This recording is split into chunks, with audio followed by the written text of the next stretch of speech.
Velkommen til denne episoden av Pod Britannia, en podcast fra britiskpolitikk.no. Jeg heter Øivind Bratberg, og i dag jeg så heldig å ha med meg Storbritannias ambassadør til Norge, Richard Wood.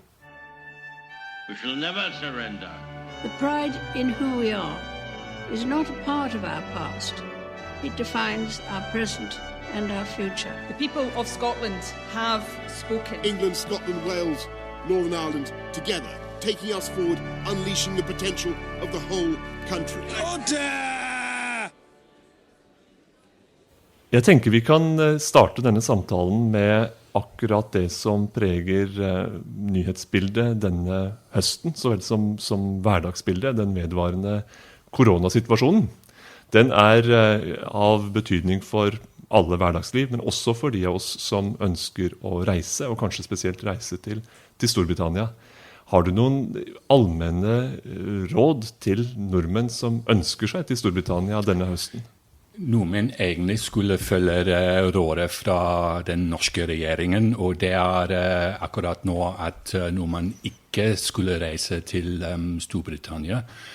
Og hvis de i Storbritannia, og hvis de reiser, når de kommer tilbake, må de gå i karantene i 10 dager. Så vi håper egentlig å få under kontroll situasjonen i Storbritannia, men det er sånn overalt i verden at korona kommer opp og går ned, og vi får se om vi får kontroll over situasjonen, slik at folk kan reise igjen til Storbritannia. Jeg håper det. Vi lever i en tid med stadig skiftende restriksjoner, skifte fra gult til rødt, tilbake til gult og så videre, for mange land, også for Storbritannia. Hvilke praktiske utfordringer har dere ved ambassaden i møte med disse vanskelige reisevilkårene? Ja, det akkurat så krevende for ansattene på ambassaden som for alle andre. Og jeg personlig, ektemannen min i Frankrike, og det veldig vanskelig for oss å møte. Så vi må bare forstå at situasjonen skifter hele tiden, og vi må se på anbefalingene som kommer fra regjeringen og restriksjonene. Og vi må tilpasse oss til situasjonen. Det alt vi kan gjøre akkurat nå. Du en ambassadør med et ganske enestående nedslag i norsk offentlighet, og med en veldig utadrettet virksomhet. Slik har det vært siden du tiltrådte for 2 år siden. Har denne perioden med korona gitt voldsomme endringer for din virksomhet, for ditt virke som ambassadør? Ja, det har vært frustrerende egentlig for alle, og for oss også, fordi vår jobb det handler om engasjement og kontakt til folk, og kontakt til Norge, og det har vært veldig vanskelig i de siste måneder. Så ja, det krevende for oss også, men vi fortsetter å tilby alle tjenestene til publikum som vi gjorde før. Og så har vi arrangement av og til under veldig strenge restriksjoner. Og vi fortsetter å møte folk om å snakke om viktige ting som ikke stoppes på grunn av korona, som klimakrisa og sånn. Vi har toppmøter i Storbritannia neste år, og vi vil forberede engasjement med Norge om å oppnå veldig krevende mål som vi har for toppmøtet. Så denne jobben, det stopper ikke. Vi må finne nye måter å gjøre det på. Så har vi mer videomøte, og vi har mer e-mail og Twitter og sånn, men vi fortsetter å gjøre alt vi gjorde før. You've invested quite heavily in acquiring knowledge about Norway and Norwegian culture, as demonstrated by your fluency in Norwegian. We may switch to English at this point, I think. But that might be wise. It might be, but I still want to pursue that line further by asking, in the course of your time as ambassador here in Oslo, has your impression of Norway changed in any way? Has it developed, do you think, in different terms about Norway and Norwegians now compared with what you did 2 years ago? Listen, I don't think my view of Norway has changed particularly. I always saw Norway as a very close partner, populations with history and geography in common, where we understood each other really very well instinctively. And that hasn't changed. What has changed is my knowledge of Norway has become deeper and slightly better, I hope. Partly through trying to speak the language, although under these corona days I've had less opportunity to practice my Norwegian. But we travel very widely in the country, and I think that kind of perspective of meeting people all over the country, hearing about new possibilities for cooperation, and really understanding that there are so many links between our two countries that don't need to come through the embassy, and probably better that they don't, but to understand that it is there in the fabric of life in Norway. That's been extremely rewarding for me. And so my impression of Norway hasn't changed, but my impression of how deep the relationship has very definitely changed. I imagine that arriving as ambassador also means that one arrives with clear ideas about potential deepening of various forms of cooperation. Since then, have you seen other types of cooperation arise, new ideas and so on? Absolutely. So there are traditional areas where we work very closely together, and that's fine, and we carry on doing that. So on defense, we have a very good relationship. On the values agenda, if you like, human rights, democracy, rule of law, we will always work closely on those things. But I have wanted to really try and find some new areas which will renew the relationship, keep it relevant, and make it dynamic and interesting also to younger people. And I found, for example, in innovation and tech, that there's a huge potential to work together here. Norway is an incredibly innovative country. There's a great amount of really groundbreaking innovation that comes out of Norway, and a good scheme for support at the beginning. And I think what we offer as a partner in the UK is the ability to grow those businesses and that innovation to scale, to offer an ecosystem in London and Manchester and Edinburgh and Glasgow, all over the UK, where people can meet others in the same field, feed off those ideas, and really advance innovation and tech. So that's been fascinating for me to discover and see what we as an embassy can do to help encourage that and bring people together. Mm. That's just one example. There are actually many, many examples of new areas for the relationship which are actually very exciting. Such a warm relationship requires mutual understanding on both sides.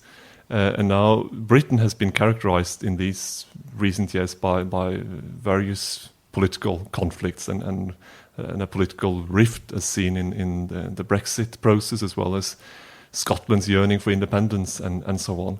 Do you get a sense that Norwegians actually understand and recognize these conflicts and understand cultural and political change in the UK? Have we fallen behind somewhat? No, listen, I think Norway is the country that I've been in the world where people understand the UK best. I remember during the negotiations on Brexit, the TV coverage would show votes in the House of Commons in great detail, and commentators would talk, including yourself, would talk about all of that. But what I think has tended to happen is that people see that drama at a top level and assume that that is what the UK is about these days. And of course, normal life carries on for everybody. That has been a challenging time. We got Brexit done. It is behind us. We're in a transition period and having really fruitful negotiations with Norway on a future relationship. But there was a tendency during that time to see the UK as entirely about Brexit and the political process. And of course, that's never the whole story. Entertaining though some of the pictures may have been, that's not the whole story of what's going on in UK society. So I hope that now that political drama has unfolded somewhat and people are back to thinking of the UK in a slightly broader sense. What is it about the UK and the way society is developing, the way the business sector is structured, the way in which our higher education system is set up that I can really engage with. And I knew at the time that we just had to get over that period of political drama and Norwegians would get back to a more instinctive, broad sense of living with the UK as neighbours and friends. You've been a British diplomat for quite some years, running in parallel with upheaval and profound political change at home. On a more general note, have you experienced a change in the way Britain is perceived by others? Not only in Norway, but more generally, the way Britain is perceived on the international scene. Well, thank you for saying quite some time. It's actually 30 years I've been a diplomat, so I have seen quite a lot of evolution in international affairs in general. And people do like to concentrate on change and what might have changed and what might be different. But there is an awful lot in the international system and in the UK's view of the world that is extremely constant. We are a European country with European values. Has nothing to do with membership or non-membership of the EU, as Norway knows very well.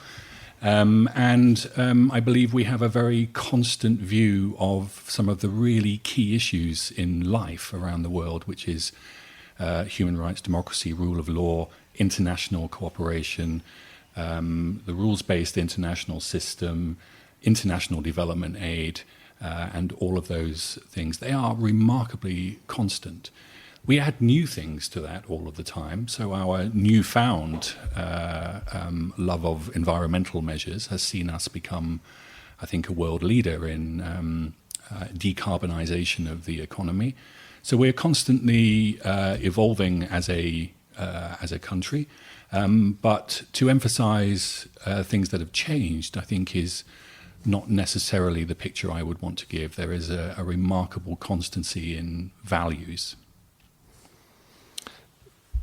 Now, you would like to emphasize continuity and consistency, but if we look more specifically at the Brexit process that is coming to a close, if you were asked to name a few specific opportunities that will arise in the wake of Brexit, possible new avenues to pursue for Britain internationally and so on, what would you point us to? Well, I think, for example, we've always had a worldview of politics and international affairs, having been, still being a former colonial power with very strong links to different parts of the world, including the Commonwealth with its 53 members in a remarkable kind of informal club of common thinking on international issues, that kind of thing. We're a permanent member of the Security Council. So we've always taken, I think, an international view of the world. And that is one thing that is going to be there after Brexit as well, and which we will see how we can take advantage of. I think I mentioned the climate negotiations twice now already. This is really, really important to us. And I think we have had higher standards and better results than many other parts of Europe, and we have the opportunity to provide some leadership, I hope, and some encouragement to others through the COP26 process in Glasgow and through our ability to set our own standards. Norway does that too, and I think it's important that people remember Norway goes through that process in exactly the same way of considering European positions, but making its own mind up about what it wants to do. So Norway's nationally determined targets on the environment are higher ambition than the EU's, and that was something that Norway came to an independent view about, and that's the same kind of thing that we are looking to do as well. Now, we live in strange times with the current pandemic and all the challenges arising from that. In returning to a normal state of affairs, do you see a common set of tasks to resolve for Britain and the UK, or possible reasons for mutual learning in that process, in returning to normalcy? Well, I think there are two things for me that are incredibly important. Let's say three. I'll start with my old favourite, the climate, and say a green recovery is really, really important. This is an opportunity not just for us to try and get the economy back to exactly where it was. It is to grow the economy, but in a way which encourages a faster shift to a greener economy.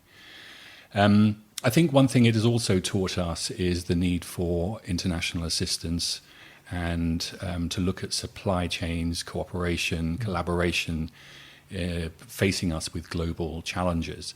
So I'm glad that both UK and Norway in different ways have given a lead on the fight for a vaccine and to make sure that that is available commonly around the world. And I think one thing that it has also taught me on a more human level is the need for kindness. I was really gratified to see in many countries the support given to health workers throughout the crisis, that people felt on a very human level that they needed help, and when they needed help it was there. I've seen initiatives to counter loneliness throughout COVID period in wider society, and I hope that feeling of kindness that has been there will persist. The temptation to go back to exactly the way things were, I think, should be avoided in all senses. We should really think about what was good from before and try and fix some of the things that were less good. In the wider context, a return to normalcy also involves something that looks like a perfect storm in economic terms, with the corona crisis running in parallel with the finalizing Brexit negotiations. I won't ask you to make a prediction on the future treaty with the EU, but if you were to present a prospect of the UK a year or so from now, what would be required to get back on to get Britain back on its feet economically? I think that what is really important is that we protect people's jobs and the economy as far as possible. That can't be put above people's health. We must understand both in the same context and at the same time. But outside our own borders, what we clearly need to do is to make sure that we have arrangements in place where our economy can thrive and grow, where Europe can be a powerhouse, where trade can happen and innovation can happen, and all kinds of collaboration can continue unencumbered. So I also won't make a prediction for how and when the negotiations with the EU will conclude, but I will say that with Norway, we have an extremely positive process underway to agree a future relationship of things that we can decide bilaterally. And you see there that there is a very clear understanding of what is in the common interest.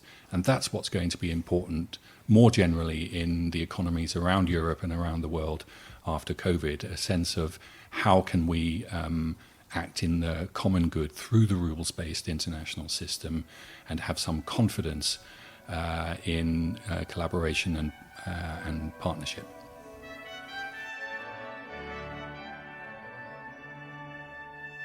We shall never surrender. The pride in who we are is not a part of our past. It defines our present and our future. The people of Scotland have spoken. England, Scotland, Wales, Northern Ireland, together, taking us forward, unleashing the potential of the whole country. Order!